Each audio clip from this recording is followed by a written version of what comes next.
Smart money concepts మీరు నేర్చుకున్నా కూడా మీకు క్లారిటీ రాకపోతే ప్రాబ్లం ఎస్ఎంసీది కాదు. మీరు అందరూ చేసే ఈ మిస్టేక్ ని చేస్తేనే మీకు ఈ కన్ఫ్యూజన్ కలుగుతుంది. యూట్యూబ్ లో మీరు ఎస్ఎంసీ రిలేటెడ్ వీడియోస్ చూసుంటారు. ఆర్డర్ బ్లాక్స్ ని, ఫెయిర్ వాల్యూ గ్యాప్ ని లేదా ఇన్స్టిట్యూషనల్ మూవ్స్ ని ఎక్స్ప్లెయిన్ చేస్తున్నప్పుడు చాలా కూల్ గా అనిపిస్తుంది. First as a beginner video చూడగానే ఇది నేర్చుకుంటే నా ట్రేడింగ్ లైఫ్ సెట్ అయిపోతుంది అనిపిస్తుంది. కానీ రియాలిటీలో మీరు ఎప్పుడైతే మీ ఓన్ గా వెళ్ళి చార్ట్స్ చూస్తూ ఉంటారో మీ కన్ఫ్యూజన్ ఖచ్చితంగా డబుల్ అవుతుంది కదా. ఇలా ఎందుకు వీడియోస్ చూస్తున్నప్పుడు చాలా సింపుల్ గా ఉన్న కాన్సెప్ట్ మీరు రియల్ టైమ్ లో ట్రేడ్ చేస్తున్నప్పుడు ఎందుకు టఫ్ గా అనిపిస్తుందో ఎప్పుడైనా ఆలోచించారా? దానికి ఆన్సర్ మీరు ఈ 3 తప్పుల్ని చేస్తున్నారు. సో మీ మిస్టేక్ నెంబర్ 1, బిగినర్స్ చేసే చాలా పెద్ద తప్పు ఏంటంటే మార్కెట్ స్ట్రక్చర్ ని ఫస్ట్ ఆఫ్ ఆల్ ఇగ్నోర్ చేయడం. మీరు నిఫ్టీ, బ్యాంక్ నిఫ్టీ లేదా సెన్సెక్స్ లో ట్రేడ్ చేయాలని 5 minute time frame chart open చేశారు. కంటిన్యూస్ గా మార్కెట్ ఎక్కడ రివర్స్ అవుతుంది, ఆర్డర్ బ్లాక్ ఎక్కడ ఫామ్ అవుతుంది, ఫెయిర్ వాల్యూ గ్యాప్ ఫామ్ అవుతుందా లేదా ఇలా ఆలోచిస్తూ ఉంటారు. కానీ నిజానికి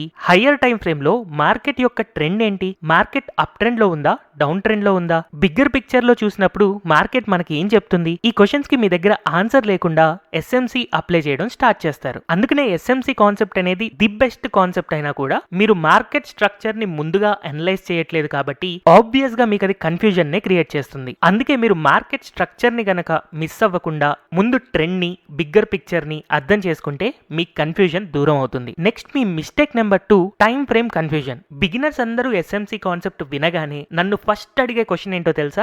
ఏ టైం ఫ్రేమ్ యూజ్ చేయాలి? కొంతమంది ఎలాంటి క్వశ్చన్ అడగకుండానే సింపుల్ గా 1 మినిట్, 3 మినిట్, 5 మినిట్ ఇలా ర్యాండమ్ గా టైం ఫ్రేమ్ ని వాళ్ళ ఇష్టం వచ్చినట్టు మార్చుకుంటూ ఉంటారు. ఒక 3 అవర్స్ లేదా 4 అవర్స్ వాళ్ళకి ఎలాంటి ట్రేడింగ్ సిగ్నల్ గనక కనపడకపోతే ఈవెన్ దో వాళ్ళు 5 మినిట్ టైం ఫ్రేమ్ చార్ట్ ని యూజ్ చేస్తున్నా కూడా వాటిని స్విచ్ చేస్తూ 3 minute time frame, 2 minute time frame లేదా 1 మినిట్ టైం ఫ్రేమ్ ని యూజ్ చేయడానికి ట్రై చేస్తారు. మార్కెట్ లో ఫామ్ అయ్యే ప్రతి చిన్న మూవ్ ఉంటుంది చూసారా? ఆ చిన్న చిన్న మూవ్స్ ని కూడా మిస్ అవ్వకూడదు, ఎలాగోలాగా నేను సంపాదించాలి అని ఒక అత్యాశకు వెళ్ళిపోతారు. అందుకే ఎలాంటి కన్ఫ్యూజన్ లేకుండా మీకు రావాల్సిన క్లారిటీ ఏంటి అంటే బిగినర్ అనేవాళ్ళు ఎప్పుడైనా సరే హయ్యర్ టైం ఫ్రేమ్స్ ని యూజ్ చేయాలి. వాళ్ళు అందులో ప్రొఫెషనల్ అవుతున్నా కొద్దీ అప్పుడు మెల్లగా లోవర్ టైం ఫ్రేమ్స్ కి వెళ్ళొచ్చు. ఈ లోవర్ టైం ఫ్రేమ్స్ లో కూడా 5 మినిట్ టైం ఫ్రేమ్ కంటే తక్కువ టైం ఫ్రేమ్ కి ఎప్పుడూ వెళ్ళకూడదు. ఎప్పుడైతే మీరు స్మాల్ టైం ఫ్రేమ్స్ కి మూవ్ అవుతారో మీ కన్ఫ్యూజన్ పెరుగుతుందే తప్ప ఎప్పటికీ మీకు కరెక్ట్ ట్రేడ్ సిగ్నల్ దొరకదు. ఈ విషయం గుర్తుపెట్టుకోండి. మీరు ఎప్పుడైతే స్మాల్ టైం ఫ్రేమ్స్ లో ట్రేడ్ చేయడం స్టార్ట్ చేస్తారో మీరు కన్ఫ్యూజ్ అయిపోతారు, ఆ స్ట్రాటజీ ఫెయిల్ అవుతుంది. నెక్స్ట్ యూట్యూబ్ లో ఇంకొక వీడియో చూస్తారు,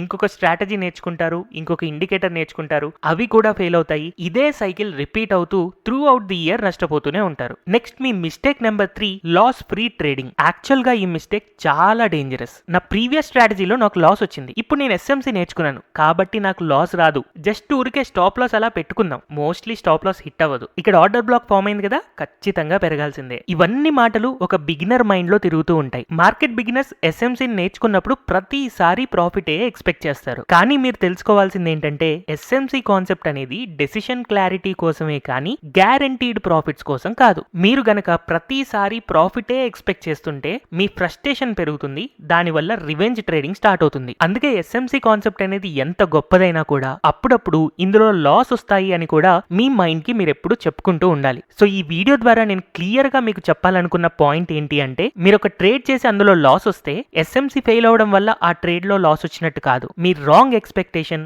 wrong time frame and wrong structure వల్లే అవి ఫెయిల్ అవుతాయి. ఈ 2026 లో మీరు ఈ 3 తప్పులు చేయకుండా correct market structure, correct time frame and correct expectations తో గనక ట్రేడ్ చేస్తుంటే ఎలాంటి స్టాక్ మార్కెట్ బిగినర్ అయినా తను ఫేస్ చేస్తున్న కన్ఫ్యూజన్ ఫేజ్ నుంచి నెక్స్ట్ స్టెప్ కి వెళ్తారు. మీరు ప్రెసెంట్ ఉన్న స్టేజ్ లో స్మార్ట్ మనీ కాన్సెప్ట్స్ లో ఎక్కడ కన్ఫ్యూజ్ అవుతున్నారు? మార్కెట్ స్ట్రక్చర్ లోనా, టైం ఫ్రేమ్ లోనా లేదా ఎక్స్పెక్టేషన్ దగ్గర? కింద కమెంట్ సెక్షన్ లో ఒకసారి కమెంట్ చేయండి. దాని గురించి నేను నా నెక్స్ట్ వీడియోస్ లో కవర్ చేస్తాను.